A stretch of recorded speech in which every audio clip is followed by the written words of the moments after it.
Vous allez entendre un message de William Branham intitulé « Être pardonné », prêché le 28 octobre 1963 à Tucson, Arizona, USA.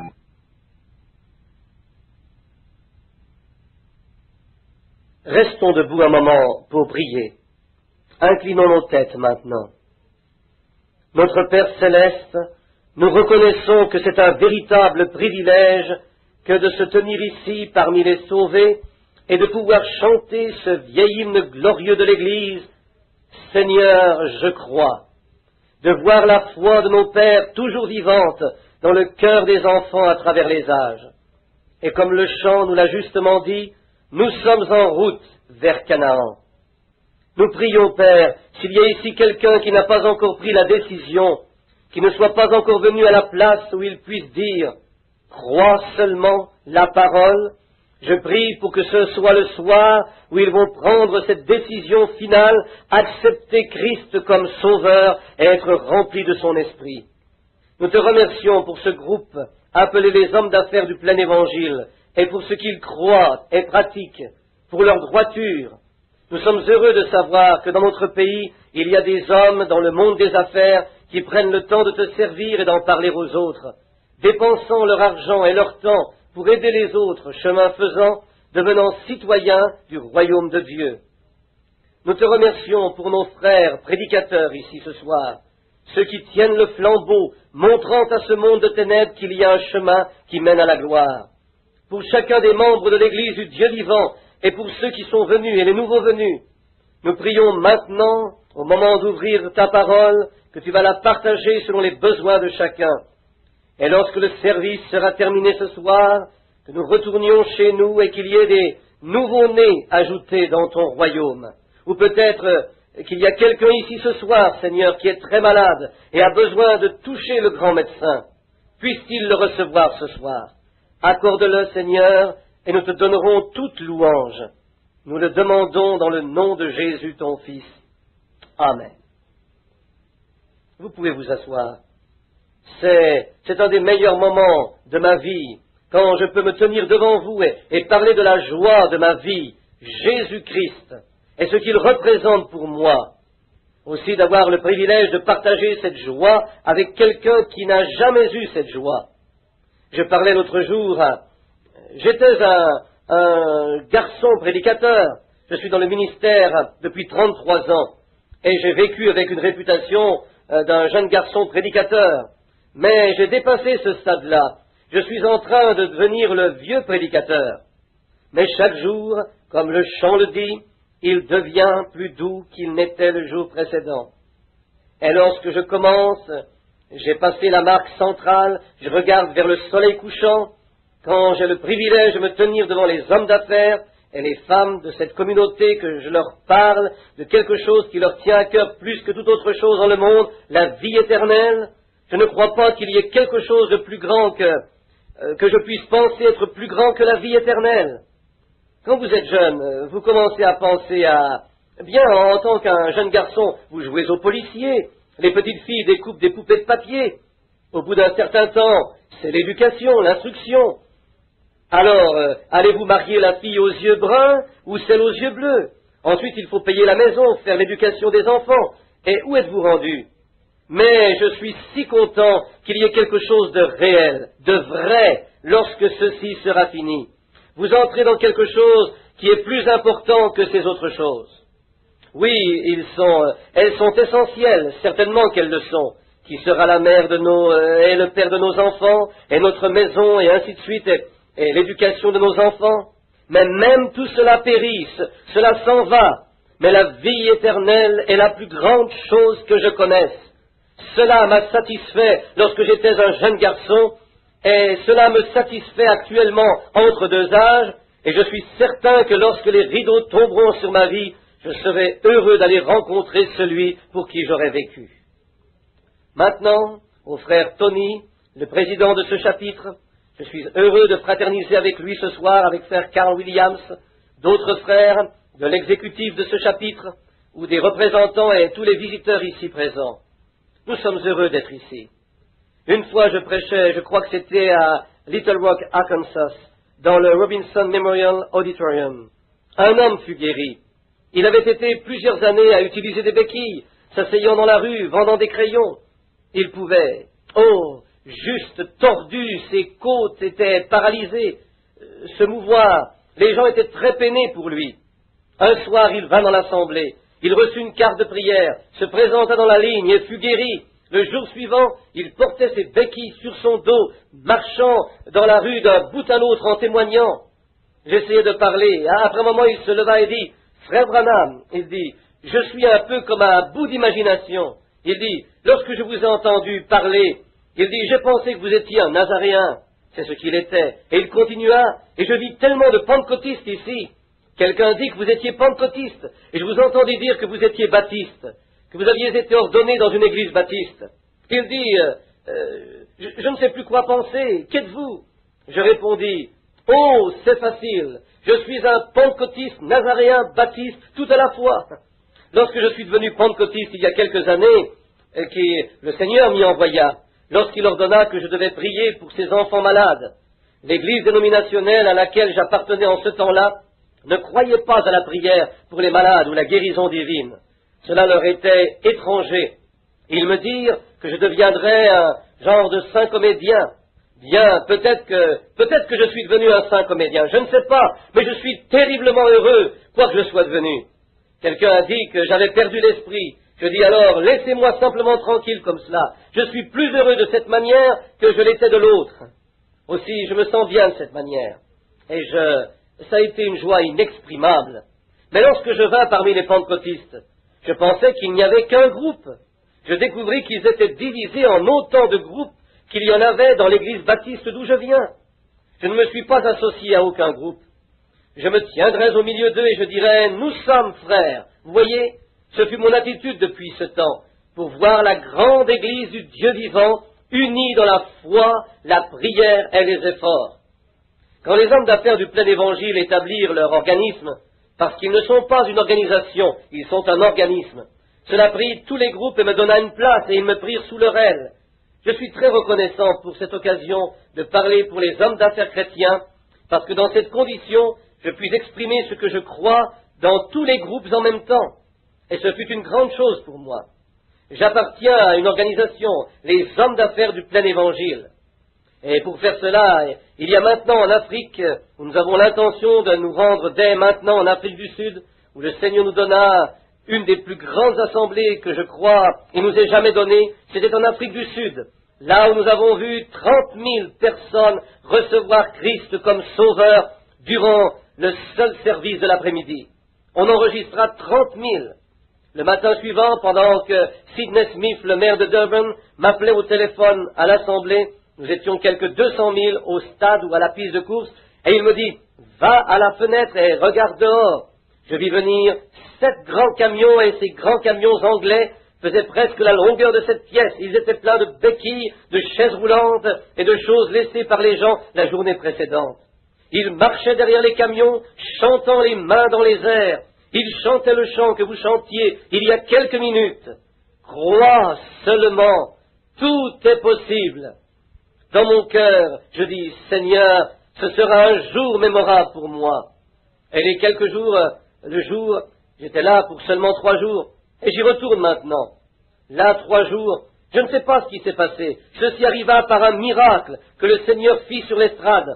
Donna un garçon qui marchait sur ses mains et ses pieds comme un chien, son esprit normal, et le remit debout devant tout le monde. Le jour précédent, on avait dû leur mettre des clôtures parce qu'ils avaient des guerres de tribus. Maintenant, ils sont en paix, ils marchent bras dessus, bras dessous, chantant « Crois seulement, tout est possible ». Je vous le dis, le grand évangile, dans sa simplicité, n'a jamais perdu sa puissance lorsqu'il est prêché simplement dans la résurrection de Christ. Cela devient plus cher à mon cœur chaque jour. Si vous êtes un homme d'affaires, mais que vous n'êtes dans aucune fraternité d'hommes d'affaires, laissez-moi vous recommander ces hommes d'affaires du plein évangile. Vous n'avez pas à appartenir à aucune église. Quelle que soit l'église à laquelle vous appartenez, c'est parfait. Il y a un titre, homme d'affaires du plein évangile. Il n'est pas nécessaire d'être un homme du plein évangile pour en faire partie. Méthodistes, baptistes, luthériens, même les prêtres catholiques, quoi que vous soyez. Vous savez, je crois, Jacob creusa un puits, et les Philistins l'en chassèrent. Je crois qu'il l'appela malice ou quelque chose. Il en creusa un autre, et ils le chassèrent de celui-là aussi. Il l'appela conflit. Il en creusa un autre, et dit, il y a de la place pour nous tous. Ainsi, je crois que c'est cela. Il y a de la place pour nous tous ici. Nous serions heureux de vous avoir ici, dans la région de Tucson, pour venir fraterniser avec nous. N'oubliez pas la réunion de Phoenix. Je sais que nous ne sommes pas supposés faire d'annonce de l'estrade, c'est la manière de diriger, mais cela est en relation avec les hommes d'affaires du plein évangile. Je dois prier pour les malades et prêcher 4 jours avant l'assemblée au Ramadaïn en décembre qui vient. Janvier, le 19 au 23, 4 jours. Je commencerai le 19, n'est-ce pas? Je commence le 19. Et alors j'aurai 4 jours d'assemblée. Et pour vous, les gens de Tucson, dimanche soir prochain, je prierai pour les malades à l'Assemblée de Dieu de Grantway, l'église du frère Arnold Mark. S'il y a quelqu'un de malade qui veut venir, je serai là, le Seigneur voulant, ce dimanche soir, et je prierai pour les malades.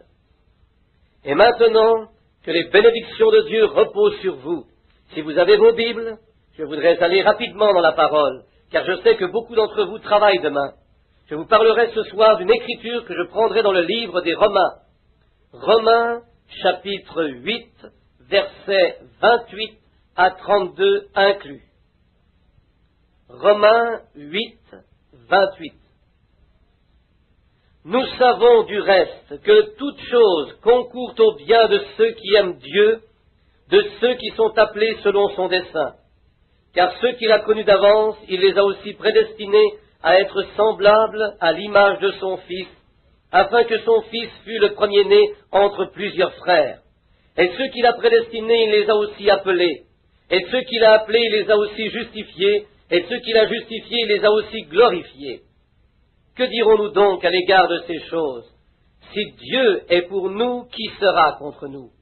Lui qui n'a point épargné son propre Fils, mais qui l'a livré pour nous tous, comment ne nous donnera-t-il pas aussi toutes choses avec lui? Que le Seigneur ajoute ses bénédictions à la lecture de sa parole. Maintenant, je veux vous parler sur le pardon. La Bible dit ici ce soir qu'il nous donna toutes choses. Bien, nous ne pouvons pas parler de toutes ces choses, mais nous parlerons d'une chose qu'il nous a donnée, son pardon. Je pense que c'est un mot glorieux, être pardonné, parce que nous sommes tous coupables du péché. Nous avons tous péché, et nous fûmes retranchés de la gloire de Dieu. Et Dieu, à travers son Fils, nous a pardonné nos péchés et notre iniquité. Un pardon me rappelle une histoire que je lus une fois je crois que c'était pendant la guerre, la Révolution. C'était un homme, un soldat, un troupier. Il avait fait quelque chose la cour l'avait trouvé coupable, et il l'avait condamné au peloton d'exécution. Je crois qu'il avait laissé son poste de devoir pendant la bataille. Il allait être fusillé. Un homme se prit de compassion pour lui, jusqu'à se rendre jusqu'au grand président Lincoln. Et Lincoln était un gentilhomme chrétien. Il se promenait dans son carrosse lorsque le messager le rencontra. Il s'agenouilla et dit, « Monsieur Lincoln, président des États-Unis, bon monsieur, je demande votre grâce pour quelqu'un, sachant que vous êtes un chrétien. Je sais aussi que vous avez de la tendresse dans votre cœur pour les affligés. » Il dit, « Mon ami était à son poste où il était cantonné, mais lorsque les fusils crépitaient, que les canons tonnaient, il eut peur. Il laissa son poste de devoir. Monsieur Lincoln, il n'en avait pas l'intention. Il est un homme bon. Dans une semaine, il mourra devant le peloton d'exécution. Il n'y a aucune manière de le sauver, excepté si vous lui accordez son pardon. » Monsieur Lincoln, des larmes dans les yeux, sortit un morceau de papier de sa poche et écrivit dessus, « Moi, Abraham Lincoln, pardonne à cet homme ce qu'il a fait. Il ne doit pas mourir. » Il signa son nom, et l'homme lui donna les bénédictions de Dieu, et retourna à la prison, et dit à son ami, « J'ai ton pardon. » Il tira le papier de sa poche et le lui montra. L'homme dit, « Mais ne te moque pas de moi, je me prépare à mourir, et alors tu arrives avec une chose comme cela. Je ne puis le croire, ce n'est pas vrai.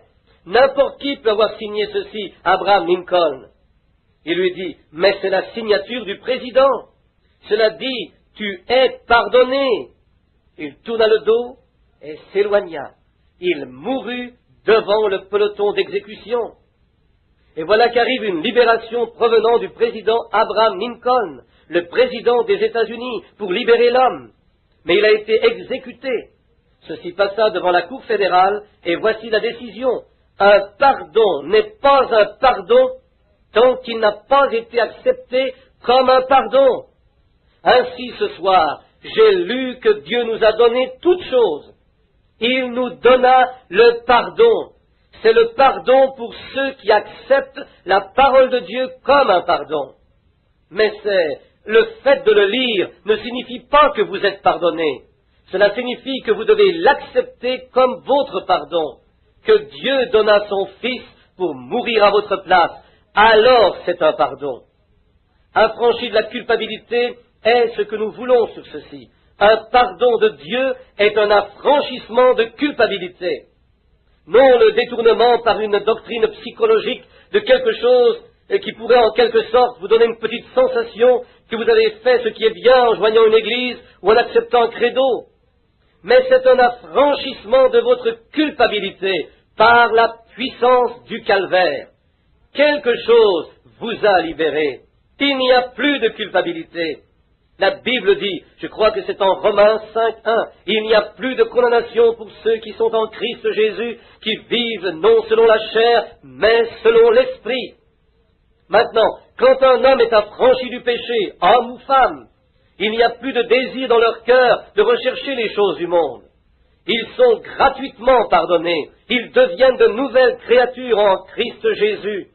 Et leurs désirs sont dirigés vers les choses d'en haut, où Jésus-Christ est assis à la droite de Dieu. Il est gratuitement libéré. Il n'a pas besoin d'un prêtre pour cela ou d'un ministre pour le lui dire. Il sait en lui-même qu'il est pardonné, parce qu'il l'a accepté sur la base que Dieu lui a donnée par Jésus-Christ. Quel sentiment d'être libéré du péché! On m'a dit, lors de l'émancipation la proclamation fut signée dans le Sud pour les esclaves, il y a plusieurs années, que le temps prévu pour qu'ils soient libres était au lever du soleil un certain matin. Ils sortirent tous de la vieille plantation. Plusieurs jeunes hommes montèrent sur la montagne, parce qu'ils seraient les premiers à voir le soleil. Les hommes plus vieux un peu en dessous d'eux, et les femmes et les enfants bas. Et ils attendirent longtemps avant la lumière du jour. Parce que la ceinture des esclaves, les dures épreuves, avaient marqué leur vie de tristesse, et ils soupirèrent après ce jour où ils sauraient qu'ils étaient pardonnés. Et la proclamation d'émancipation disait que ce certain jour, au lever du jour, ils seraient libres. Et ils aspiraient après l'heure. Quand le soleil se lèverait, ils étaient si anxieux qu'ils escaladèrent les montagnes. Oh, si les pécheurs, ce soir, pouvaient être aussi anxieux de savoir qu'ils sont pardonnés. Vous êtes pardonnés à la minute où vous acceptez Jésus-Christ comme votre Sauveur. À ce moment-là, vous êtes pardonnés. Ils disent que les jeunes hommes attendirent. Aussitôt que le soleil commença à briller à l'est, ils crièrent aux plus âgés en bas, « Nous sommes libres !» Et eux crièrent aux femmes et aux enfants, « Nous sommes libres ! Nous sommes libres !» Parce que le soleil s'est levé. Lorsque l'homme pécha dans le jardin d'Éden, il traversa un grand abîme, le séparant de l'Éternel. L'homme, à ce moment-là, était éternel avec Dieu. Il n'avait aucune maladie, tristesse ou mort. L'homme n'était pas fait pour mourir. L'enfer n'était pas fait pour l'homme. L'enfer fut créé pour le diable et ses anges, et non pour le genre humain. Parce qu'ils étaient créés sur la terre pour être des fils et des filles de Dieu. Mais lorsque l'homme a péché et traversa la ligne de démarcation entre le bien et le mal, il se sépara de Dieu, se laissant à lui-même aucune manière de revenir. Il était totalement perdu. Il ne pouvait revenir parce qu'il avait péché. Mais Dieu, riche en miséricorde, accepta un substitut, parce qu'il avait dit, le jour où tu manges, ce jour tu meurs. La justice de Dieu et sa sainteté requéraient la mort, parce que c'était sa parole, et il doit garder sa parole pour être Dieu.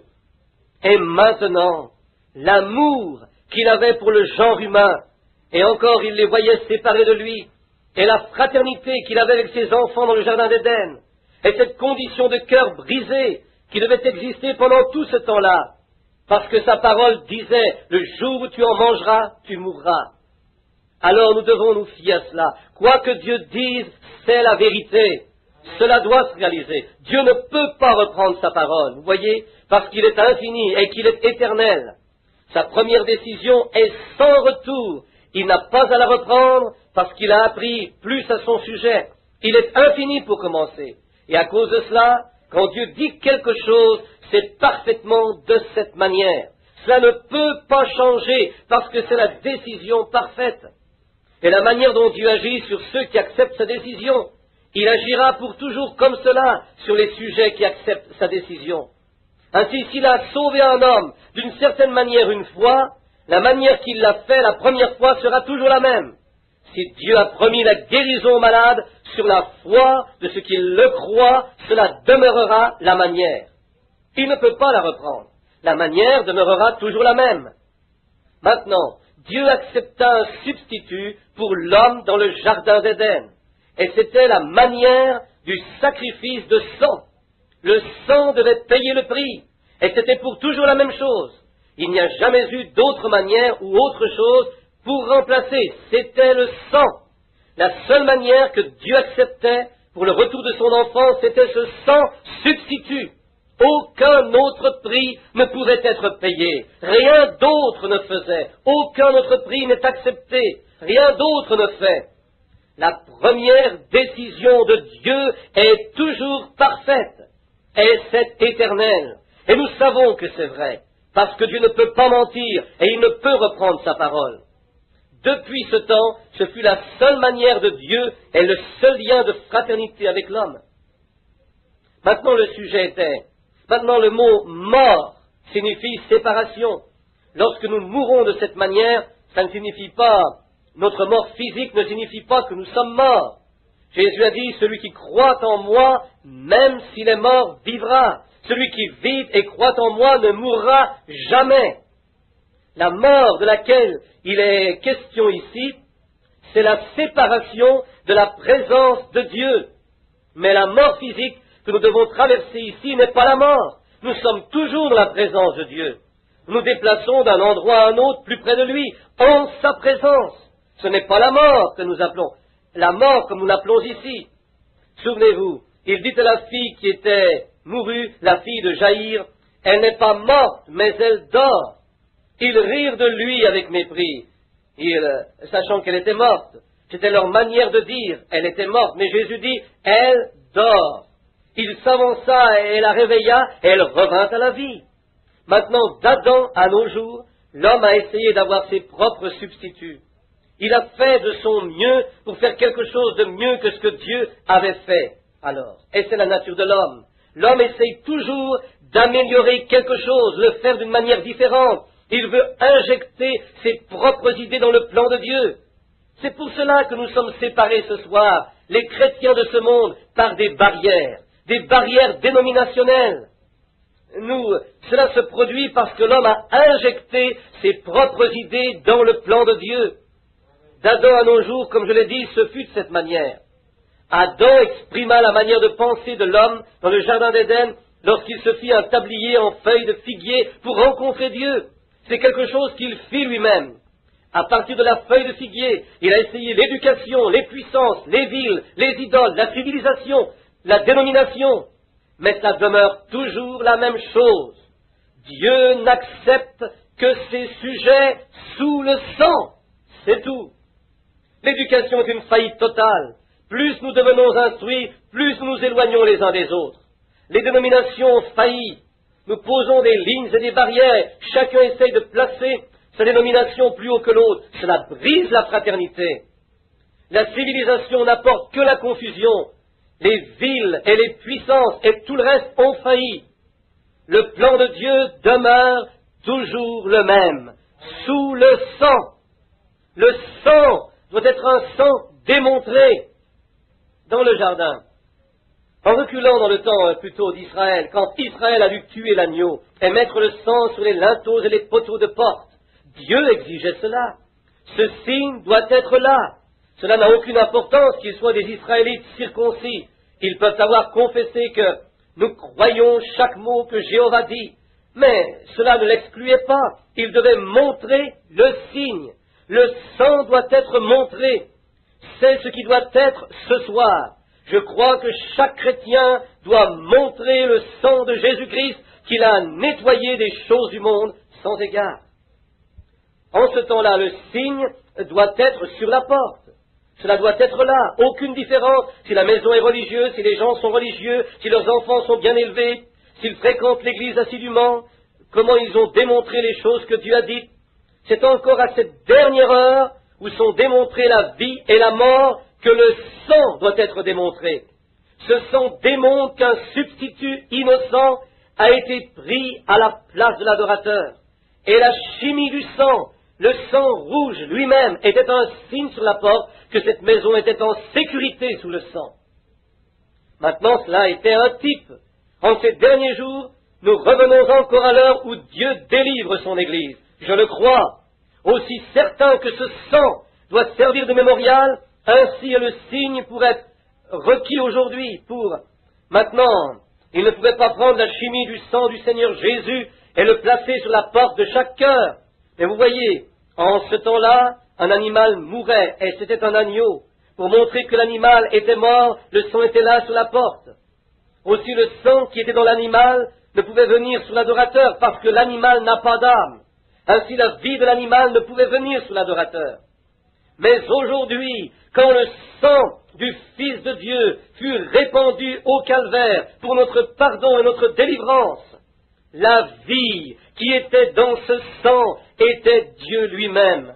Le Saint-Esprit revient sur son Église, sur son croyant, et c'est le signe de ces derniers jours. Il va passer par-dessus l'homme ou la femme qui a accepté la mort de Jésus-Christ comme son substitut. Le Saint-Esprit en est le garant. Vous pourriez dire, je l'ai accepté, et vous pourriez encore vivre dans le monde. Vous vivez encore comme le monde. Alors il n'y a pas d'évidence que cette vie était pour vous, jusqu'à ce que l'évidence du Saint-Esprit ait frappé leur vie. Il y a les prérequis de Dieu que chaque homme ou femme doit avoir. Cette évidence comme un signe dans ce dernier jour. Lorsque je vois le sang, Jésus a dit, en vérité, je vous le dis, si un homme ne naît de nouveau d'eau et d'esprit, en aucune façon il n'entrera dans le royaume. Alors cela a été de tout temps le programme de Dieu, le sang. C'était le sang dans l'Ancien Testament, c'était le sang dans le Nouveau Testament. Dans l'Ancien Testament, c'était la chimie qui était le type de la vie qui est à venir. Cela démontrait qu'il y avait un substitut utilisé, mais l'adorateur s'en allait avec la même conscience coupable qu'il avait lorsqu'il était venu et avait offert son agneau. Mais de cette manière, quand l'adorateur, une fois nettoyé de son péché, n'en a plus conscience, la chose est morte, disparue, vous avez changé de la mort à la vie, vous êtes vivant de nouveau en Jésus-Christ avec la vie éternelle. Le Saint-Esprit demeurant en vous, amenant la vie de Jésus-Christ de nouveau, car la Bible dit, Hébreux 13:8, il est le même hier, aujourd'hui, éternellement. Dieu attend l'heure où il verra son Église venir à cette position. Sans égard à la dénomination, sans égard au credo, la couleur, quoi que ce soit, que son Église entière viendrait à démontrer le signe de la mort de Jésus-Christ. Car, encore un peu de temps, a-t-il dit, et le monde ne me verra plus, mais vous me verrez, car je vis et vous vivrez aussi. Je serai avec vous, même en vous, jusqu'à la fin du monde. Jésus-Christ le même hier, aujourd'hui et éternellement. Je suis quelquefois avec des chrétiens qui déclarent être des hommes et des femmes qui sont des saints de Dieu.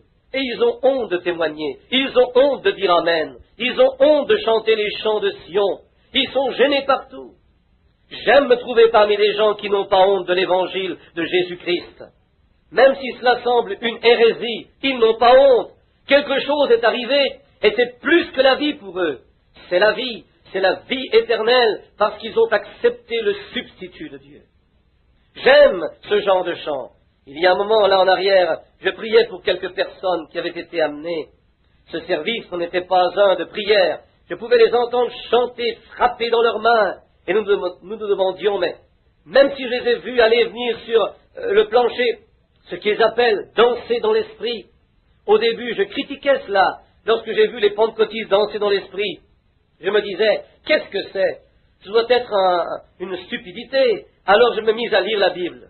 Je découvris que danser dans l'esprit, le démon avait copié cela, et il l'avait présenté comme le rock'n'roll ou autre, mais que la vraie danse authentique venait de Dieu. C'est exact. Et la danse, c'est la victoire. Quand David tua Goliath, ce petit garçon rouquin traînant ce géant dans la ville, le peuple le rencontra en dansant. Ils avaient la victoire. Quand Moïse traversa la mer Rouge par la puissance de Dieu et amena les enfants d'Israël sur l'autre rive, Myriam prit un tambourin et toutes les filles d'Israël, et de haut en bas de la rive, elles allèrent battant le tambour et dansant l'esprit. Si ce n'est pas une assemblée pentecôtiste à l'ancienne mode, je n'en ai jamais vu une de ma vie. C'est moi qui ne comprenais pas. Je n'avais pas la victoire. Mais lorsque vous avez finalement la victoire, et que le signe du sang de Jésus-Christ vient sur vous, je me souviens de David, le grand psalmiste de la Bible, lorsqu'il avait quelque chose cette grande chose, la fille de Saül lui fut donnée. Elle était un peu empesée avec son style propre, soi-disant croyant. L'arche avait été loin de Dieu pendant longtemps, la présence visible de Dieu, la colonne de feu suspendue au-dessus de l'arche. Les Philistins étaient venus, elle avait prise sous le règne de Saül. Un jour, lorsque David vit revenir l'arche vers la maison de Dieu, David courut au-devant de l'arche et il dansa devant l'Éternel, chantant les louanges de Dieu. La fille de Saül semblait être très embarrassée par l'action de cet homme. Son mari, son jeune et beau mari, s'était amusé et mal conduit en sa présence, elle, la fille du roi.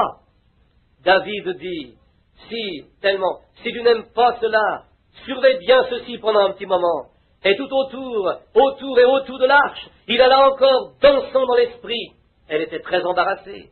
Et Dieu affligea cette femme avec une malédiction. Oh, la victoire par le sang de Jésus-Christ, le signe de la résurrection de Christ, sa vie vit dans son Église. Il n'y a aucune autre manière de fraterniser si ce n'est sous ce sang. Nos dénominations vont nous chasser, et l'un dit c'est de la stupidité, un autre dit ceci ou autre chose. La Pentecôte était notre modèle. Personne n'aura à dire on peut dire si ce n'est que l'Église fut inaugurée au jour de la Pentecôte, et le même esprit qui vint sur eux en ce jour, chaque fois sans faillir dans la Bible, quand le Saint-Esprit vint sur les gens, ils agirent de la même manière. Permettez que je dise ceci. Dans les terres païennes où j'ai eu la permission, le privilège de voyager, j'ai vu les indigènes des îles et les Hottentots se tenir là et je devais parler avec un interprète. Ils n'avaient jamais entendu le nom de Jésus-Christ de leur vie, mais racontez-leur l'histoire et demandez-leur de lever les mains et recevoir Dieu. Ils font la même chose que vous ici et reçoivent le Saint-Esprit. Ce qui montre que c'est une chose universelle. C'est la puissance du Dieu Tout-Puissant, la démonstration de son signe sur ses enfants, qu'ils soient rouges, noirs ou blancs, quoi qu'ils soient. C'est la seule place où la fraternité est donnée. Nimrod bâtit une tour, et Nebuchadnezzar une ville, et ainsi de suite. Il continue par les scientifiques et tout cela, mais il demeure toujours que c'est le sang qui, Dieu avait pris sa décision, que ce serait un substitut innocent qui devrait prendre la place de l'homme coupable pour le pardon. Et c'est la même chose ce soir. Il ne l'a jamais changé. Job vécut par cela. Job, le plus vieux livre de la Bible, même si tout s'effondra pour cet homme, il demeura ferme parce qu'il savait qu'il avait rencontré les exigences de Jéhovah. Il savait qu'il était juste. Abraham, la même chose. Plusieurs parmi eux. Israël rencontra seulement, il n'y avait qu'une seule place où Israël avait la fraternité, c'était sous le sang répandu. Les hommes de partout devaient adorer à Jérusalem, jusqu'à ce qu'il y ait un sacrifice, il n'y avait pas d'adoration. Et le sacrifice était le sang.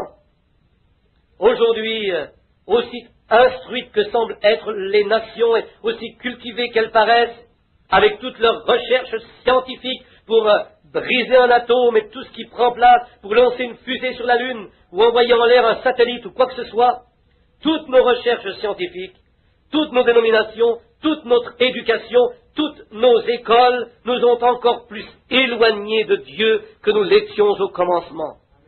Ce qu'il faut, c'est un cœur abandonné à la puissance du Dieu Tout-Puissant, selon sa volonté.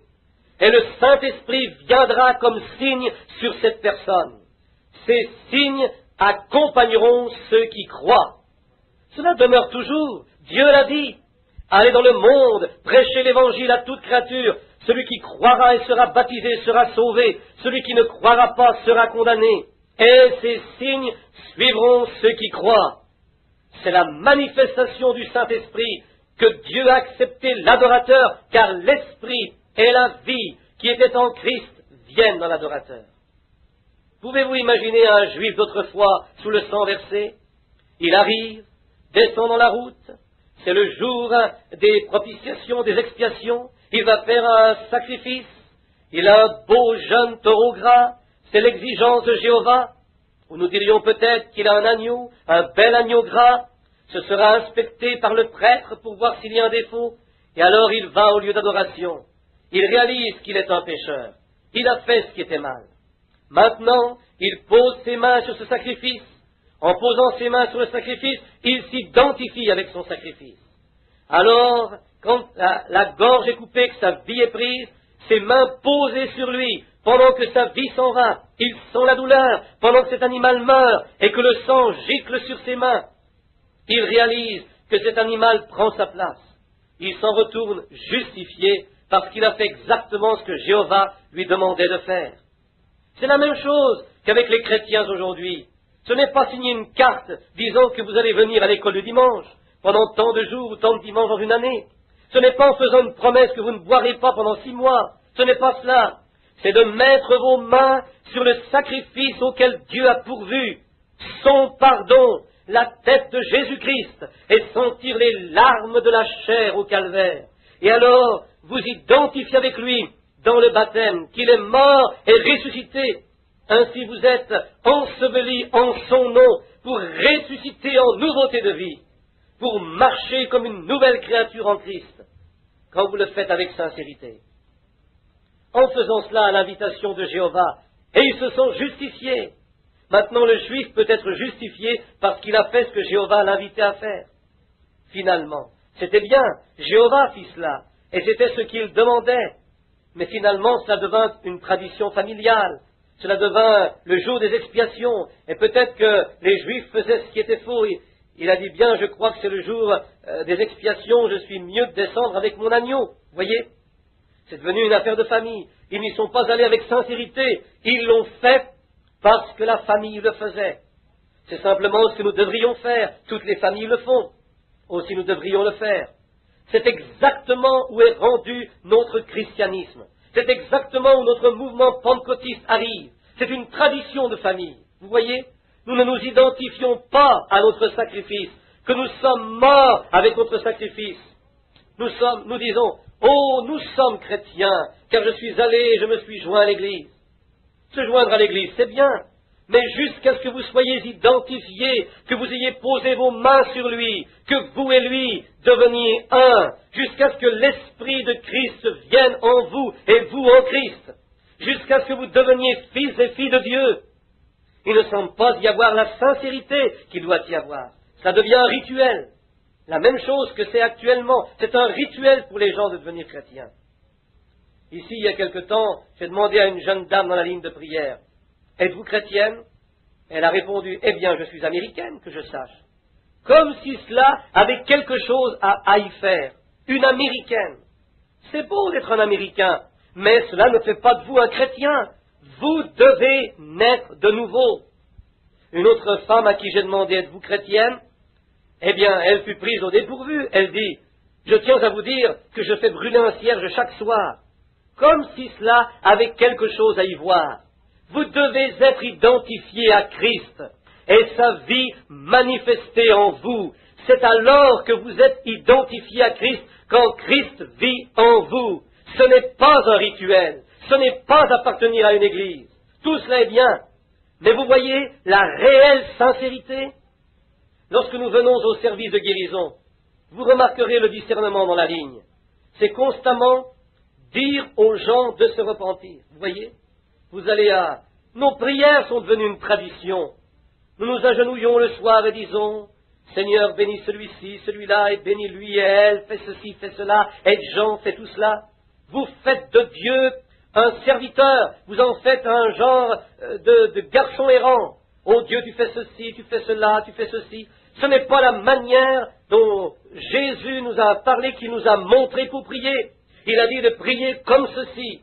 Notre Père qui es au ciel, permets par ton nom que ton royaume vienne, que ta volonté soit faite sur la terre comme au ciel. Mais nous essayons d'ordonner à Dieu quoi faire pour nous.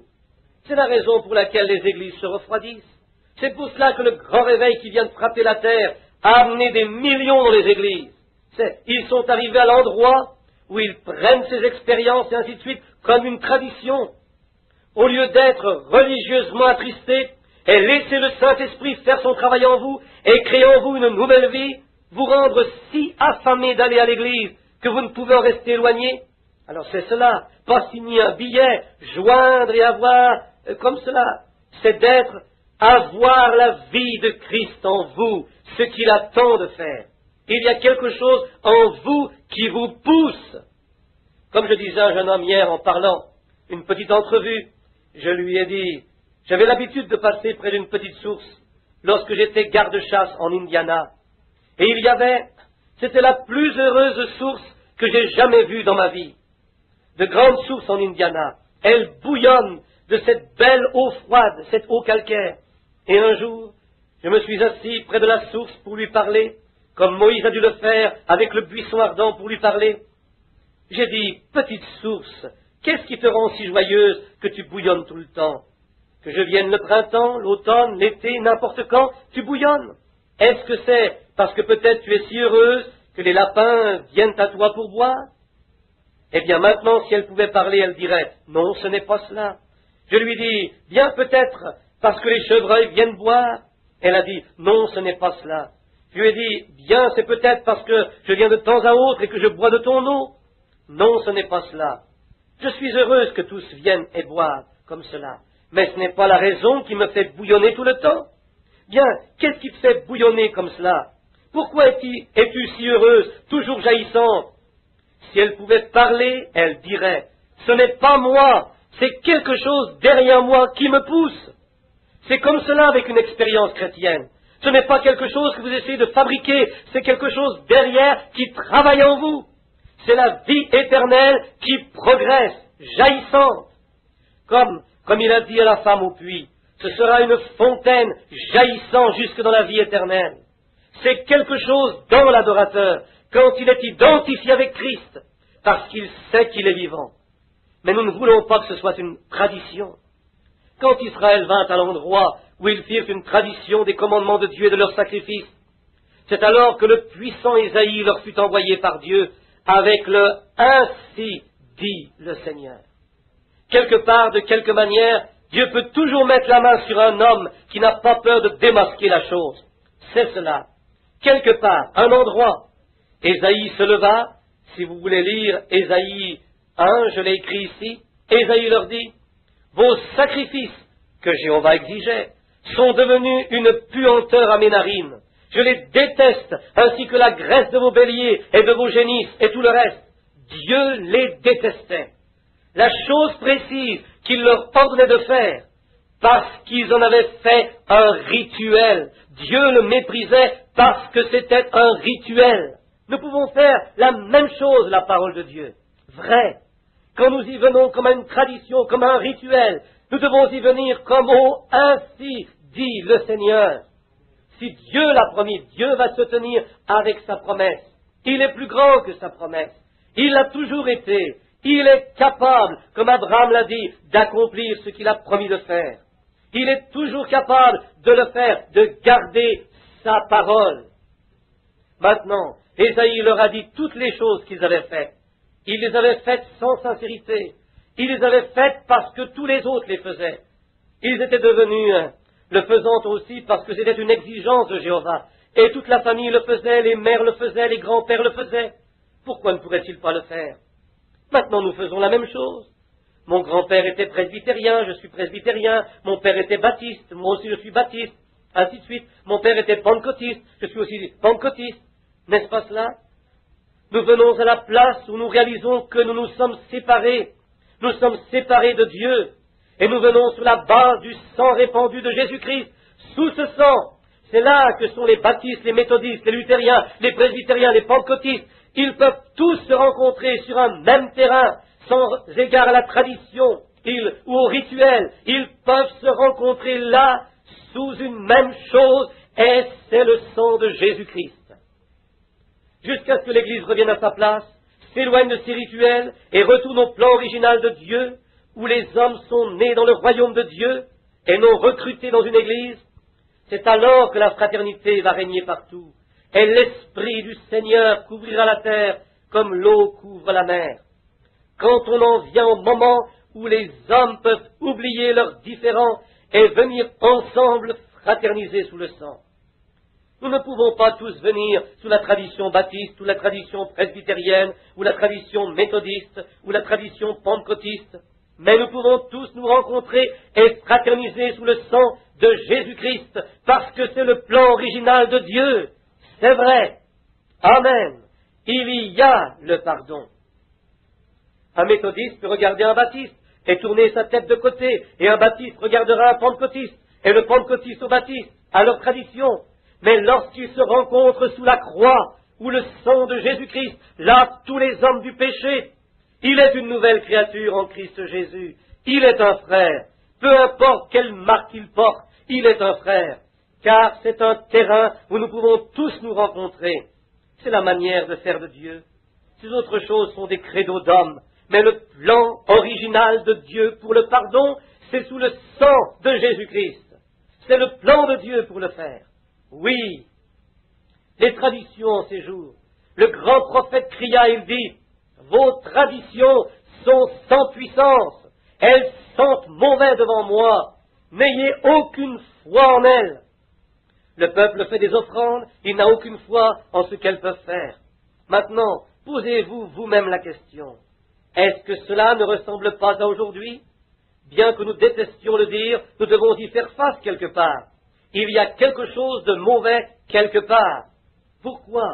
Cette Église devrait se trouver à 1 million de milles plus loin qu'elle n'est. Jésus attend que son Église soit prête. Son épouse s'est préparée. Nous avons le potentiel. Le Saint-Esprit est ici. Dieu est ici. La puissance pour guérir les malades. La puissance pour faire toutes les choses que Christ a faites. Je l'ai vu démontrer moi-même par le Saint-Esprit. Aussi le potentiel est ici. Ce que Dieu attend, c'est que nous sortions de nos traditions et revenions sous le sang de son Fils Jésus-Christ, que nous devenions l'Église de Dieu, méthodistes, baptistes, luthériens, pentecôtistes et tous les autres, que celui qui veut vienne et prenne de l'eau de la vie librement. Je crois cela avec tout ce qui est en moi. Dieu a envoyé le Saint-Esprit pour faire cela, mais nous, avec nos rites, sans sincérité, nous continuons parce que c'est une tradition, que c'est un rituel. Nous allons sans sincérité, sans un vrai regret du péché. J'ai remarqué l'autre soir, dans cette fameuse grande assemblée de nos frères hautement reconnus en Californie, j'ai remarqué à cette assemblée, pendant que les gens entraient, des adolescents, j'ai admiré le frère pour sa grande tenue. N'importe qui aurait fait de même. Si vous êtes placé pour voir l'importance qu'il a pris dans les derniers jours, vous le feriez aussi. Je voyais ces gens s'avancer à l'hôtel pour prendre une décision. Les filles mâchant du chewing-gum, les garçons se bousculant, des gens qui riaient. Ce n'est pas la manière d'être religieusement en regret. Vous devez venir avec conviction. Dieu nous a envoyé un réveil du Saint-Esprit à l'ancienne mode pentecôtiste qui nous amènera à la racine du péché, et les hommes et les femmes à la conviction. Pas pour dire, je retournerai à l'église, je renouvellerai ma fraternité, je signerai une carte, c'est très bien. Mais vous pouvez joindre les francs-maçons, les Oddfellows et les autres, avoir les mêmes résultats. Mais quand vous venez sous le pardon de Dieu, par le sacrifice du sang de Jésus-Christ, il doit y avoir de la sincérité. Dieu exige de la sincérité. Si ça lui coûte un prix tel qu'il donne son unique fils, comment allons-nous nous en tirer avec une petite cérémonie de rire en venant joindre une église ou prendre une carte ou l'amener à l'église ou quoi que ce soit? Ce ne sont pas les exigences de Dieu. Celui qui s'avance semant dans les larmes retournera sans aucun doute avec des chants d'allégresse, apportant avec lui de précieuses gerbes. Nous avons besoin d'un peuple porteur de gerbes. J'ai entendu le grand évangéliste dire une fois, quand je prenais part à un de ses déjeuners, prendre la Bible, et je l'ai toujours admiré dire, voici les normes, c'est ce que Dieu exige. Il dit, j'irai dans une ville, j'aurai un réveil, il dit, 20 ou 30 000 prendront la décision, je reviendrai dans 4 ou 5 ans, peut-être 2 ans, il dit, j'en retrouverai peut-être 15 ou 20. Il dit, Saint Paul alla dans une ville et fit un converti, il revint une autre année, il y en avait 30 ou 40 de celui-là. Alors il dit, ce sont les prédicateurs assis avec les pieds sur le bureau et ne sortant pas voir les gens. J'ai admiré son courage pour avoir sermonné ses frères selon sa propre conviction. Mais j'aimerais lui demander cette question. Quel prédicateur avait dit cela du temps de Paul, où il n'y avait pas d'église où aller? Qu'était-ce?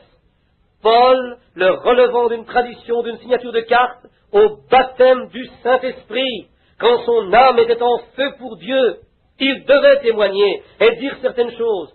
Son âme entière brûlait d'une flamme de feu que Dieu y avait mise. Ce dont nous avons besoin ce soir, c'est un signe qu'un homme ou une femme est sauvé. Regardez-les chercher d'autres âmes aussi vite qu'ils le peuvent. On dit qu'un jour, un tenancier de bar, un petit garçon entra et dit, « Monsieur le barman », il dit, « Oui, fiston ». Le garçon dit, « Votre enseigne est tombée ». Il dit, « Eh bien, merci, fiston ». Alors, il sortit dehors, et le petit garçon se tenait les mains derrière le dos. Le tenancier de bar regarda. Il avait une grande salle de bar gravée sur une grosse plaque de cuivre comme enseigne. Il prit son tablier, l'essuya et dit, « Fiston, tu te trompes, mon enseigne est debout. » Le garçon dit, « Non, monsieur, elle ne l'est pas. Je veux dire votre meilleure annonce. » Il dit, « Mais c'est ce que j'ai de mieux. » Le garçon dit, « Oh non, regardez là. » Il y avait un homme ivre tombé dans le fossé. C'était la meilleure enseigne qu'il avait, oui monsieur, quand il vit un homme sous l'influence de ce qui se vendait à l'intérieur. Et quand nous voyons un homme sous l'influence du Saint-Esprit, que sa vie brûle d'un feu pentecôtiste à l'ancienne mode, c'est la meilleure annonce que Dieu ait jamais eue que l'homme est sauvé. Oui monsieur, c'est le meilleur signe. Maintenant, comment cela arrivera-t-il? Pas en joignant une église, mais en acceptant son pardon par Jésus-Christ, votre substitut innocent. Sans sincérité, pas de vrai repentir du péché. Il a dit qu'il cacherait sa face de leur rituel. Leur prière était sans puissance. Ils priaient, oh sûrement. Ils montaient et disaient leur prière. Ils offraient leur sacrifice. C'était une formalité. Savez-vous que dans 2 Timothée, le 3e verset ou le 3e chapitre de 2 Timothée, on nous dit qu'il y aurait la même chose dans les derniers jours? La Bible dit, sachez que dans les derniers jours, les hommes seront fanfarons, hautains, aimant les plaisirs plus que Dieu, traîtres, des faux accusateurs, incontinents, détestant ceux qui sont bons, ayant une forme de sainteté, mais reniant ce qui en fait la force. Éloigne-toi de ces hommes-là. Car c'est le genre qui vont de maison en maison, captivant des femmes sottes chargées de péché, apprenant toujours sans parvenir à la connaissance de la vérité. Maintenant, si la Bible prédit que l'heure viendrait où l'Église serait dans la même tradition qu'ils étaient par leur rituel, ici c'est encore une religion traditionnelle, sans force. Oh, dirent-ils, ils étaient communistes. Non, ils ne l'étaient pas. Ayant une forme de piété, de sainteté, ils vont à l'église, ils se joignent à l'église, ils essayent de faire une longue démonstration qu'ils sont, ils vont à l'église, et tout, et ils sortent et vivent différemment. Il n'y a pas de feu dans leur âme. Il n'y a rien. Ils ne sont pas intéressés dans personne d'autre. Les autres peuvent mourir s'ils le veulent. Nous croyons que nous sommes sauvés, laissons-les aller. Ce n'est pas le vrai christianisme. Le christianisme, c'est d'aller chercher les perdus, aller chercher ce frère, aller faire quelque chose à ce sujet. Nous nous tenons là et croisons nos mains, même si nous proclamons que nous sommes sauvés Voyons des hommes et des femmes mourir sur chaque main, et les rues pleines de femmes qui vont à l'église en short, le visage peint, marchant dans la rue avec une cigarette à la main et de la peinture couvrant leur face, leur figure. Elles ont l'air de renards ou de loups ou autres, des hommes marchant dans les rues, se joignant aux églises et autre chose. Appelez cela chrétien et vous taire? Qu'est-ce que ferait saint Paul s'il marchait dans Tucson? Maintenant, je vous le dis, il le mettrait en prison avant le matin, c'est vrai. Pourquoi? Son âme brûlerait pour Dieu jusqu'à ce qu'il puisse les empêcher de faire cela. Sûrement. Mais nous joignons les églises. Vous voyez, nos traditions sont devenues une puanteur à la face de Dieu. Ce dont nous avons besoin aujourd'hui, c'est d'un prophète qui se lève avec le « ainsi dit le Seigneur » et arrache ces choses jusqu'à la racine et dise qu'elles sont devenues une puanteur à la face de Dieu. Nos dénominations ont grandi, nos églises sont devenues plus grandes, plus belles qu'elles n'ont jamais été. Ce serait beaucoup mieux pour nous que nous soyons encore sur le bord de la rue avec une écuelle de tôle et une guitare là-dehors, battant le tambour ou faisant autre chose avec le feu de la Pentecôte dans nos âmes, plutôt que d'être assis dans les grands bancs où nous sommes assis aujourd'hui, mourant avec le monde mourant sous nos pieds. Oui, monsieur, Dieu a un pardon, mais ce pardon est seulement par Jésus-Christ. Éducation, tradition, dénomination ou science, rien ne prendra jamais sa place. C'est sous le sang. C'est sous la tradition, non pas sous la tradition, mais sous le sang de Jésus-Christ. La manière pourvue par Dieu pour les pécheurs. La seule manière que nous puissions jamais nous rencontrer. Je vous dis, prenez un méthodiste, un baptiste, un presbytérien, un pentecôtiste ou un luthérien, et laissez venir chacun d'eux sous le sang. Ils sont frères. Il n'y a pas de chichi parmi eux alors. Non, monsieur, ils sont frères. Ils voient tous la même chose. Mais si vous laissez un méthodiste argumenter avec un baptiste sur l'ordre du baptême, laissez un unitaire discuter avec un trinitaire avec un unitaire, surveillez les objections et les cheveux se hérisser, mais laissez-les tous les deux venir sous la croix et surveiller ce qui se passe. Espace non enregistré sur la bande originale anglaise, note de l'éditeur. Et il en sera ainsi jusqu'à ma mort. Alors, dans un plus noble et plus doux chant, je dirai cette puissance de salut, jusqu'à ce que cette pauvre, bégayante et bafouillante langue repose silencieuse dans le tombeau. J'atteste ce soir que le sang de Jésus-Christ fait d'un méthodiste, baptiste, luthérien, presbytérien ou n'importe lequel, fait de lui mon frère. Oui, monsieur, il y a quelque chose parce que son esprit est un frère. Il n'est pas un faiseur d'histoire ou ceci ou autre chose. Il est un frère en Christ. Il croit chaque mot qui est dans cette Bible. Comment le Saint-Esprit qui a écrit la Bible peut-il nier cela? Comment le Saint-Esprit vivant dans un homme pourrait-il dire non, c'était pour les disciples? Jésus a dit, quiconque vient. Pierre dit, la promesse est pour vous, pour vos enfants et pour tous ceux qui sont au loin, en aussi grand nombre que le Seigneur notre Dieu les appellera. Le Saint-Esprit est pour tous ceux que Dieu a appelés. Et ici il dit, ceux qu'il a prédestinés, il les connaissait d'avance. Il ordonna et ils acceptèrent. Et aucun homme ne peut venir à moi, dit Jésus, à moins que le Père ne l'attire. Et tout ce que le Père m'a donné viendra à moi. Venons-nous dans une émotion fabriquée? Venons-nous en joignant une église? Venons-nous parce que nous ne voulons pas aller en enfer? Ou venons-nous parce que nous aimons Dieu qui donna son Fils unique pour que quiconque croit ait la vie éternelle? Venons-nous parce que c'est un sacrifice d'amour que Dieu nous donna pour que nous puissions le montrer?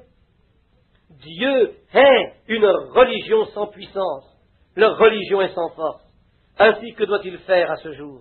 Il déteste chaque fois dans la Bible que Dieu toujours, en dehors, ce côté, la Bible, chaque fois que vient une réforme ou un réveil, cela fut accompagné de grands signes et des puissances. Lorsque Luther arriva, quand Wesley s'avança, quand les réformateurs, Sankey, Finney, Knox, Calvin, qui que ce soit, d'où qu'ils viennent, la puissance était démontrée. Où Dieu est, il est surnaturel. Où Dieu se manifeste, cela se doit d'être surnaturel. Regardez aux pharisiens qui vinrent à Jésus en ce temps-là. Ils parlèrent de douceur, de clémence. Qui était plus doux que le vieux prêtre? Qui était plus grand que leur prêtre? Il vient à toi à la naissance. S'il y a un problème dans le voisinage, il vient et le résout. Il est toujours celui qui fait la paix. Il est un homme aimant. Vous savez qu'il l'est. Lorsque ça ne va pas, vous pouvez aller le voir. Il vous aide. Parlez d'un homme gentil. Alors, parlons de ce Jésus de Nazareth. Ce prêtre, nous savons qui était son père, le père de son père. Nous avons une école qui peut l'identifier. Qui est ce Jésus de Nazareth? De quelle école vient-il? À quelle organisation appartient-il? Qu'est-ce qu'il fait à part déranger? Que dit-il au sujet de notre gentil vieux prêtre? Il est du diable, a dit Jésus. Vous êtes le diable est votre père, et vous ferez ses œuvres. Pouvez-vous imaginer? Il monta au temple, regarda le peuple avec colère, renversa les sacrifices que Jéhovah exigeait, et cria, il est écrit, la maison de mon père est une maison de prière, et vous en avez fait une caverne de voleurs. Que ferait-il aujourd'hui s'il venait dans nos églises modernes? Il y aurait encore des tables qui bougent, et il y aurait encore des bancs qui sautent. Pourquoi? Il les mettrait en pièces. C'est vrai, ce serait la même chose. Ne voyez-vous pas, Jésus est très scripturaire. Il était la parole. Il n'avait pas besoin d'écrire quoi que ce soit. Il était la parole. Il était la parole vivante. Et le peuple ne le reconnut pas.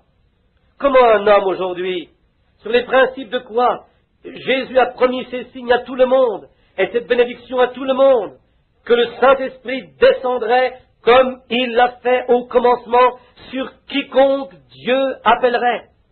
Comment un homme peut-il se dire chrétien et renier cette parole et dire que le Saint-Esprit est en lui? Le Saint-Esprit ponctuera chaque parole de Dieu avec un Amen. C'est absolument vrai. Oh frères, notre système d'éducation nous a éloignés de cela. Notre dénomination nous a séparés les uns des autres et de Christ. Mais qu'ils vont continuer à le faire. Vous prenez un substitut, une autre chose, ce n'est rien de plus que des feuilles de figuier encore. Dieu rejette cela. Mais quand l'Église vient sous le sang de Jésus-Christ, avec le signe du Saint-Esprit sur eux, alors vous verrez la fraternité de nouveau. Vous allez voir une Église pleine de puissance. Vous allez... Dieu est une religion sans puissance. Il doit y avoir de la puissance, certainement. C'est une puissance pour sauver un homme du péché. C'est une puissance qui peut faire des signes, des merveilles et des miracles comme Jésus-Christ a promis. Ils s'ajustèrent sur la parole de Dieu et la crurent et cela frappa la cible. Vous vous ajustez de la même manière sur la parole de Dieu et cela frappera encore la cible. Ce doit être comme cela, car il est le même hier, aujourd'hui et éternellement. Dieu n'aime pas une religion sans puissance. Dieu ne veut pas de cela. Dieu veut agir. Dieu veut démontrer qu'il est vivant. Notre véritable espérance est la résurrection de Jésus-Christ. Vous voyez, Dieu veut travailler dans son Église. Jésus a dit, je serai avec vous toujours, même jusqu'à la fin du monde. Les œuvres que je fais, vous les ferez aussi. Saint Jean 12, 14. Les œuvres que je fais, vous les ferez aussi. Même vous en ferez de plus grandes, car je vais à mon Père. Maintenant, l'Église essaye de renier cela, de manière à avoir plus de membres, être plus populaire. Maintenant, je vais vous demander quelque chose. Dieu essaye d'agir dans son Église, et l'Église essaye d'agir par le credo. Les deux ne peuvent pas travailler ensemble. Vous devez vous débarrasser du credo et faire entrer Christ. Comment pouvez-vous le faire? Quand il voit le sang, quand le sang a été appliqué avec sincérité de cœur, et la main étendue sur Jésus-Christ, un cœur qui est sincère devant Dieu pour confesser ses fautes et naître du Saint-Esprit, alors les œuvres de Dieu suivront comme il a dit que ça ferait. Oui, l'Église veut agir par ses credos pour voir combien de membres ils peuvent obtenir, mais Dieu veut agir par la puissance du sang pour avoir des chrétiens nés de nouveau. C'est exactement la différence qu'il y a. Pour faire cela, vous devez rejeter le Saint-Esprit et sa puissance d'accomplissement pour accepter un credo. Vous devez voir la vérité avant de pouvoir accepter une erreur. Si vous devez être un chrétien, vous devez marcher sur les promesses de Dieu pour aller dans l'erreur. Parce que cette lumière rouge qui clignote devant vous tout le temps, c'est la parole. Vous dites bien, c'était pour quelque autre jour? C'est pour aujourd'hui, parce que Christ est la parole. Est-ce vrai? Saint Jean 1:1, au commencement était la parole était avec Dieu, la parole était Dieu. La parole fut faite chair et elle habita parmi nous. La Bible dit, il est le même hier, aujourd'hui et éternellement.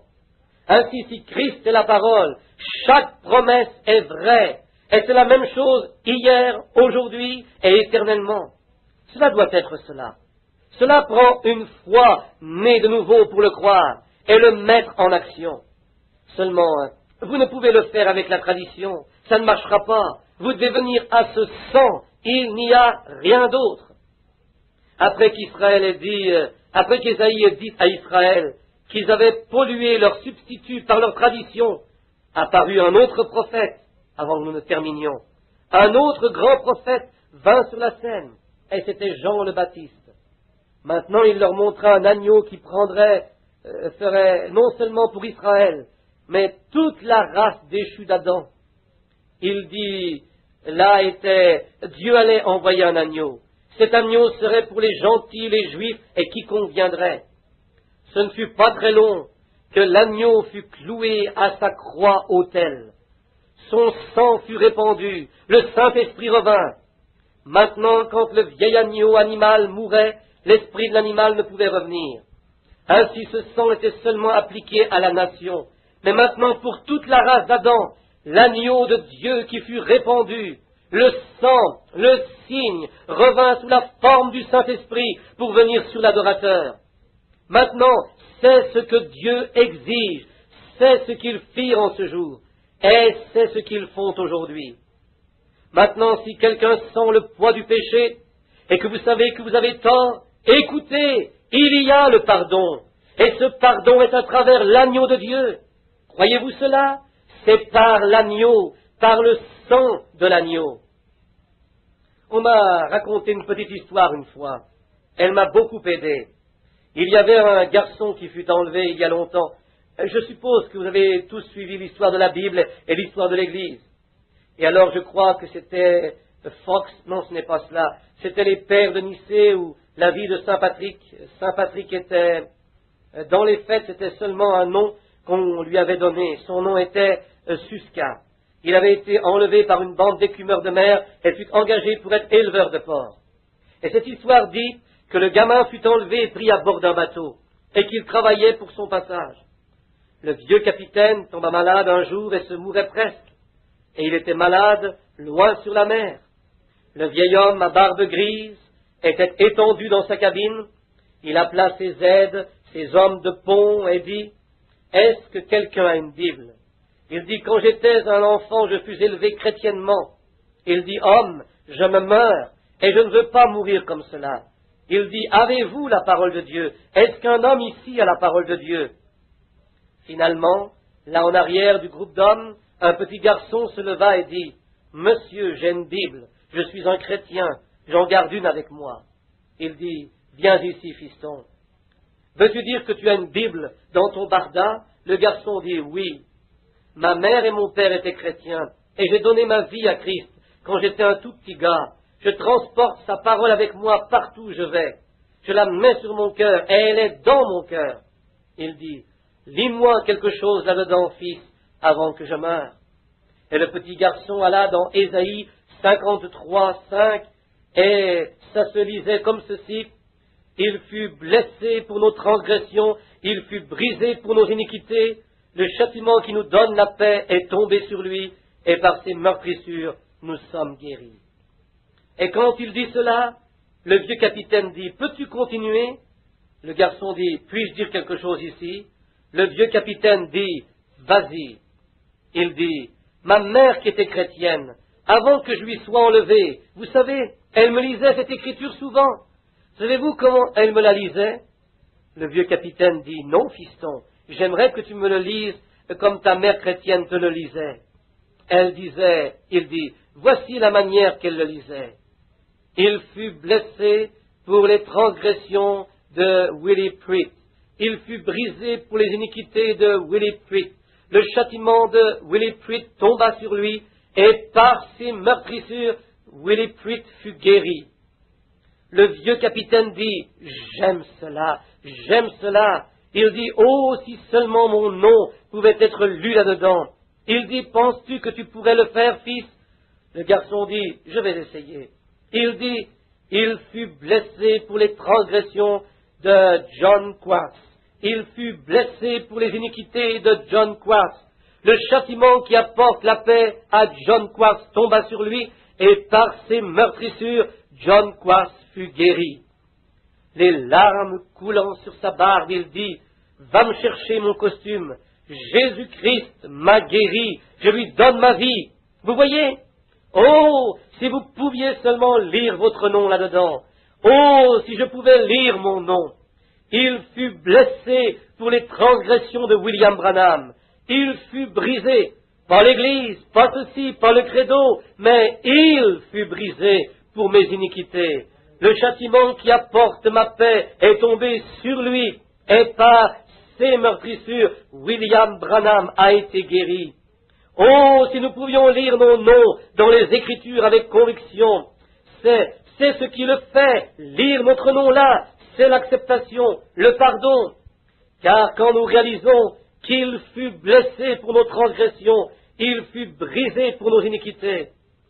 Autre chose, nous découvrons dans Hébreux 9:11 que le pardon produit la pureté. L'adorateur n'a plus conscience du péché et il est nettoyé des traditions mortes. Quand nous venons réellement sous le sang, nous sommes lavés de nos traditions mortes. Les Écritures le disent. Hébreux 9, surveillez. Cela purifie votre conscience des traditions des œuvres mortes. Alors si vous faites cela, oubliez que vous êtes un baptiste, oubliez que vous êtes un méthodiste, oubliez que vous êtes un pentecôtiste, ou quoi que vous soyez, oubliez vos traditions mortes, et venez au sang, venez-y, lisez-y votre nom, et alors faites ceci, alors venez à la table de communion, alors venez découvrir qui est vrai ou faux, si c'est une communion fermée ou non, voyez si vous pouvez en exclure votre frère, vous ne pouvez le faire, c'est impossible de le faire, il y a quelque chose en vous qui va vous empêcher de le faire. Il y a simplement quelque chose, vous voyez, votre nom est lu parmi ceux-là et vous ne pouvez le faire. Cela vous purifie et vous nettoie. Nous le remémorons quand nous nous agenouillons à la croix, qu'il soit un prêtre catholique, un presbytérien, peu importe, laissez cet homme venir et lire son nom là. Il fut blessé pour les transgressions de ce prêtre. Il fut blessé pour les transgressions de ce méthodiste, de ce baptiste, de ce pentecôtiste, lequel, blessé pour nos transgressions, mon nom, votre nom, qui que vous soyez, croyons cela, pas ce que dit le credo, ce que dit la parole. Alors, allons nous agenouiller à la croix ensemble. Nous sommes frères. Oh oui, les traditions. Nous nous nettoyons de toutes les traditions mortes. Il peut y avoir 40 presbytères d'État, il peut y avoir 40 grands prêtres, des cardinaux, des évêques, des papes criant. Levez-vous de là, ne vous polluez pas. Mais vos bras sont autour d'un frère, c'est vrai. Il y a quelque chose de réel. Vous avez le pardon sous la même rédemption qu'il a été pardonné. Vous êtes frères. Il se tient plus proche qu'un frère. Il y a quelque chose à ce sujet qui vous attire plus près de Dieu, vous attire plus près l'un de l'autre. Comment peux-tu haïr ton frère que tu vois ou le détester et dire que tu aimes Dieu que tu n'as pas vu? Vous devenez un menteur. Et la vérité n'est pas en vous. Mais lorsque nous venons à l'endroit où le sang de Jésus-Christ nous lave de tout péché, alors nous sommes frères. Alors il n'y a pas de différence en nous. Nos vieilles petites marques collées sur nous ne veulent plus rien dire.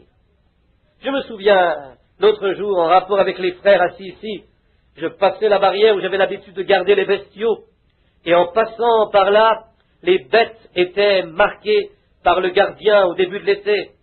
Il guettait, il y avait toutes sortes de marques sur elles. Il guettait le ferret du sang, cette médaille attachée à l'oreille. Ce devait être pur sang Hereford, où elle ne pouvait aller dans la forêt de Arapejo, car l'association Hereford faisait paître là. Ce devait être des pur sang Hereford. Je crois que ce sera comme cela à la fin des temps. Il ne dira pas, êtes-vous méthodiste? Étiez-vous baptiste? C'est la grosse question aujourd'hui. Qu'êtes-vous? Un méthodiste? Un baptiste? Je dis non. Eh bien, qu'êtes-vous? Un presbytérien? Un luthérien? Un nazaréen? Un pentecôtiste? Non, qu'êtes-vous? Un chrétien, le ferret du sang, voyez, sous le sang, ce qui signifie que chaque frère, chaque sœur, sous le sang, est mon frère, ma sœur. Très profonde sincérité, là, devant Jésus-Christ, nous, le prêtre, le prédicateur, poser nos mains sur notre sacrifice et dire, nous sommes des pécheurs coupables, nous ne sommes pas dignes de ta miséricorde, ô Dieu, mais tu as envoyé ton Fils pour mourir à notre place, et nous l'avons librement accepté. Oh, nous sommes frères alors, tous les vieux préjugés ont disparu, c'est fini, nous sommes sincèrement pardonnés. Vous partez, pardonnez, lavez du péché, nettoyez des traditions, les vieilles choses sont disparues, les vieilles histoires sont finies, tous les baptistes, méthodistes, presbytériens sont tous lavés par le même sang, et nous devenons frères. Les disputes traditionnelles sont finies, alors nous pouvons fraterniser ici, et seulement là nous pouvons fraterniser. J'ai vu des presbytériens se tenir dans ces assemblées d'hommes d'affaires, parlant en langue et criant aussi fort qu'ils le pouvaient. Des presbytériens parmi les plus exceptionnels des États-Unis. Jim Brown, combien l'ont rencontré? Un presbytérien exceptionnel, se tenir ici et danser dans l'esprit, parler en langue, et soutenir ici. Et un pasteur presbytérien des plus fameux aux États-Unis. Luthériens, méthodistes, tous ensemble, qu'est-ce? Ils sont venus sous le sang. Il n'y a plus d'étiquette, il n'y a plus de barrière dénominationnelle. Nous sommes un, nous sommes chrétiens. Nous avons des choses en commun. Oui. Ici, il n'y a pas longtemps, je termine, il y avait un homme et une femme mariés. Ils allaient se séparer. Ils essayèrent de se réconcilier. Ils allèrent voir un psychiatre pour voir s'il pourrait les réunir. Il ne le put pas.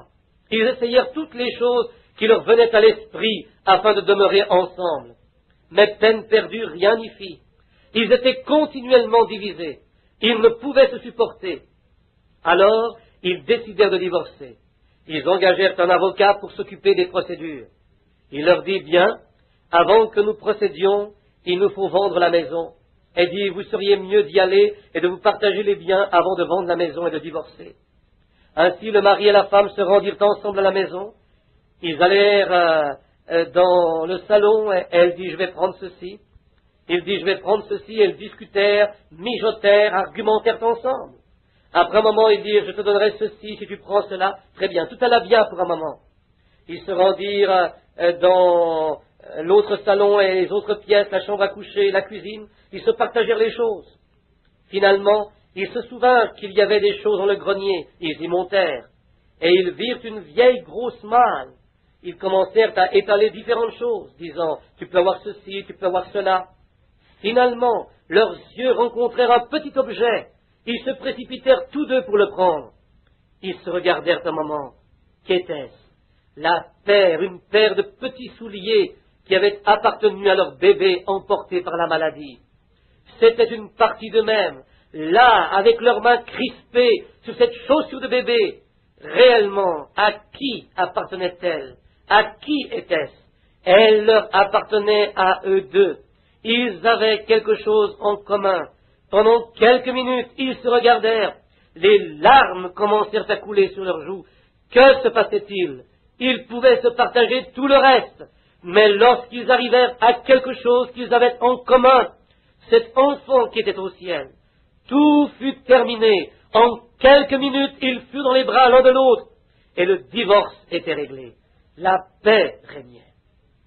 Frères, laissez-moi vous dire ceci ce soir. Ne voulons pas que vous vous joigniez à une église, mais je vous demande ceci. Il y a une chose que nous avons en commun. C'est Jésus-Christ. Nous l'avons en commun. Nous ne pouvons pas tous être baptistes, nous ne pouvons pas tous être des méthodistes, nous ne pouvons pas tous être unitaires ou trinitaires ou quoi que ce soit. Nous ne pouvons pas être cela. Mais il y a une chose que nous avons en commun, c'est le pardon offert par Dieu, son Fils Jésus-Christ. Nous avons toutes choses en lui. C'est la première chose à accepter pour nous. Alors, nous pouvons avoir les autres choses quand nous acceptons le pardon que Dieu nous a offert. Ce ne sera pas par le système éducationnel ou notre système dénominationnel, mais ce sera par le sang de Jésus-Christ. Nous pouvons tous nous rencontrer là, sous la croix, être un et avoir des choses en commun. Croyez-vous cela? Inclinons nos têtes pendant que nous prions. Un message est donné dans l'auditoire, note de l'éditeur. Amen. Gardons vos têtes inclinées, inclinons aussi nos cœurs pour une minute, disant, Seigneur, avec mon cœur incliné maintenant, avec toutes mes traditions, suis-je correct ou faux? Laissons le Saint-Esprit sonder les cœurs maintenant. Et s'ils ne sont pas exactement où ils devraient être, et que vous voudriez être rappelés dans la dernière prière, vous savez que nous pouvons tous nous rencontrer sous une chose, le sang, le rachat. Et quand nous le faisons, nous sommes lavés de toutes les choses du monde. Voudriez-vous que l'on se souvienne de vous dans la prière? Voudriez-vous le laisser savoir en levant votre main vers Dieu? Dites que Dieu vous bénisse. Oh, les mains. Souviens-toi de moi, Seigneur. Réalisez-vous qu'il ne nous reste pas très longtemps à voyager sur cette terre. Vous dites, eh bien, je suis jeune. Je sais, je ne sais pas, sœur, frère. Beaucoup d'adolescents mourront ce soir dans le monde, des centaines. Non, la seule chose que vous avez, c'est ce peu de respiration qui est en vous. Voudriez-vous en ce moment dire, avec mes mains levées, Seigneur Dieu, j'accepte le pardon que tu m'as offert, le sang de Jésus-Christ. Maintenant, laisse le signe du sang, le Saint-Esprit, venir en moi. Je n'ai pas reçu le Saint-Esprit, je le sais. Je veux recevoir ce quelque chose qui me fera sentir ce dont vous parlez. Que mes péchés partent tous. Le monde, l'amour du monde m'a quitté. Que je sois une nouvelle créature. Je veux savoir cela dans mon cœur. Ô Dieu, je ne lève pas mes mains à Frère Branham, mais je les lève vers toi, et tu connais mon cœur. Que personne ne lève les yeux. Laissez Dieu seul voir ceci. Dites, je veux le signe que le sang m'a été appliqué, et je le veux. Levez vos mains et dites, priez pour moi, Frère Branham. Le Seigneur vous bénisse. Oh, c'est beau. Ce que vous êtes un porte-peu, méthodiste, baptiste, presbytérien, c'est pour celui qui veut. Maintenant, je n'ai rien à dire contre ces églises. Elles sont bien. Mais ce que j'essaie de dire, cela ne vous sauve pas, voyez. Ce doit être le pardon de Dieu, la grâce du pardon.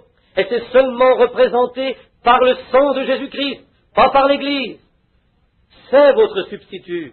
Quand vous pouvez poser vos mains sur lui et dire, j'accepte ce substitut, ô Dieu, sois miséricordieux envers moi. Il peut y avoir ici des membres d'Église qui ont joint l'Église en toute sincérité. Je crois cela de tout mon cœur. Vous vous êtes joints en toute sincérité. Mais vous dites, Frère Branham, mon cœur n'est pas réellement lavé de toutes les traditions et autres. Je crois que si quelqu'un parlait de l'Église, même si la Bible me dise, je peux prouver par la Bible que mon Église est fausse, je ne pourrais pas l'accepter dans mon cœur, mais je le veux, priez pour moi. Voudriez-vous lever votre main et dire, priez, je le ferai? Oui, je le ferai sûrement, que Dieu vous bénisse. C'est bien, c'est beau. Je veux être capable d'accepter chaque chose que Dieu a dite, exactement comme il les a dites dans sa Bible. Et je veux que le sang de Jésus-Christ vienne sur moi. Et si le sang est appliqué, le signe, voyez, il y a un signe donné par le sang, et c'est le Saint-Esprit. Quand le Saint-Esprit descendit au jour de la Pentecôte, vous savez ce que cela fit aux gens. Chaque fois qu'il viendra sur les gens, il fera la même chose. Pierre a dit, car la promesse est pour vous et pour vos enfants, pour ceux qui sont au loin en aussi grand nombre, que le Seigneur notre Dieu les appellera. Cette même promesse, si dissous, c'est dissous ici, c'est dissous là-bas. Où que ce soit, c'est dissous. Si c'est une maison ici, c'est une maison là, et si c'est le Saint-Esprit qui descendit au jour de la Pentecôte, c'est le même Saint-Esprit aujourd'hui.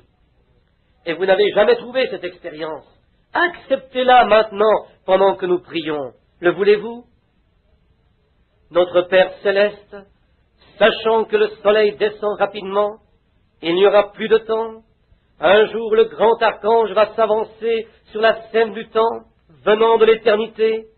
Les trompettes de Dieu sonneront, et chaque homme et femme devra répondre à ce que nous savons être la vérité, la parole de Dieu. Il se doit d'y avoir des normes que Dieu doit exiger sur cette terre, par lesquelles nous devrons être jugés. Et si nous avons pris les normes, les standards de notre Église, notre dénomination, de combien loin ne manquerons-nous? Quelle dénomination sera la vraie? C'est alors que nous serons dans la confusion. Nous ne saurions pas quoi faire. Mais il y a un barème, et c'est ta parole. Ta parole dit, si un homme ne naît de nouveau, il ne peut voir le royaume de Dieu. En d'autres mots, il ne peut le comprendre.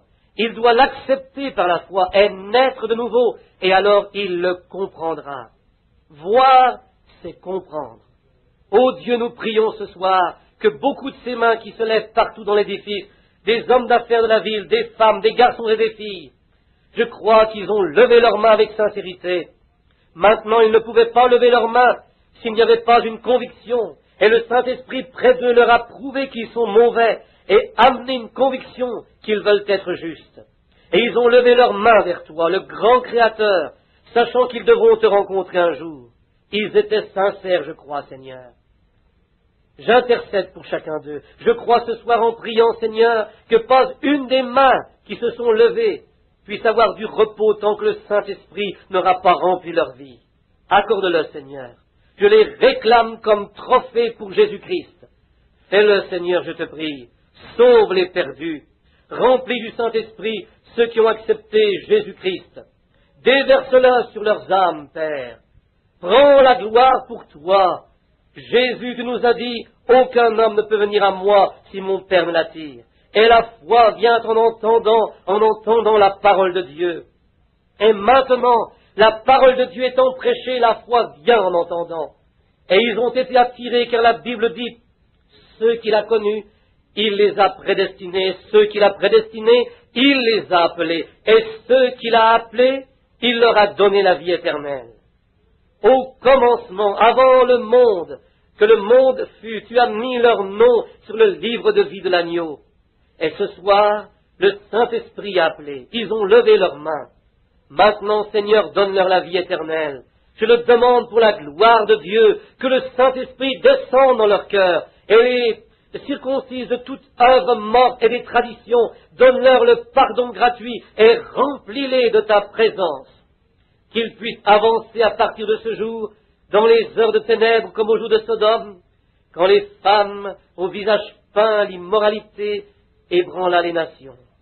Ô Seigneur Dieu, puissent hommes et femmes s'avancer comme des flammes brûlantes, puisse le Saint-Esprit littéralement envoyer le feu sacré sur eux, Seigneur, jusqu'à ce qu'ils soient remplis de la bonté de Dieu, et qu'ils aillent appeler à la croix chaque pécheur qu'ils rencontreront.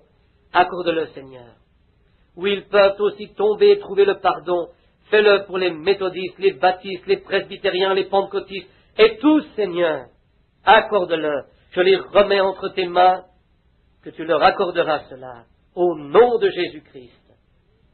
Amen. L'aimez-vous? Ceci peut être un peu hors de l'ordre, mais juste un moment. Chantons ce bon et vieil hymne. J'aime chanter. Vous savez, quelquefois en prêchant, nous disons des choses coupantes, mais il y a un baume en Galade, n'est-ce pas, qui guérit l'âme. Chantons ce bon vieux cantique, si vous voulez. Je l'aime, parce qu'il m'aima le premier. Savez-vous le chant? Quelqu'un, commencez-le pour moi. Je l'aime parce que lui m'a aimé le premier et qu'il a acquis mon salut sur le bois du calvaire. Maintenant, murmurons-le. Pendant que vous murmurez, je l'aime. Combien de baptistes ici? Levez vos mains. Presbytériens, luthériens, nazaréens, pèlerins de la sainteté, pentecôtistes. Oh, que de gens! Tous ensemble, qu'avons-nous fait quand nous sommes venus sous la croix, sous la grâce du pardon? Nous sommes tous pardonnés, pas par l'Église, mais par le calvaire. Donnons-nous la main, tous la main, baptistes, pentecôtistes, méthodistes, pendant que nous chantons encore.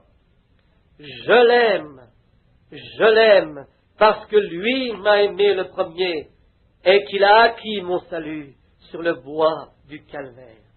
Maintenant, nous le chantons pour que tous puissent l'entendre. Inclinons nos têtes et levons nos deux mains vers Dieu et de tout notre cœur. Si nous l'aimons, disons-le. Je l'aime parce que lui m'a aimé le premier et qu'il a acquis mon salut sur le bois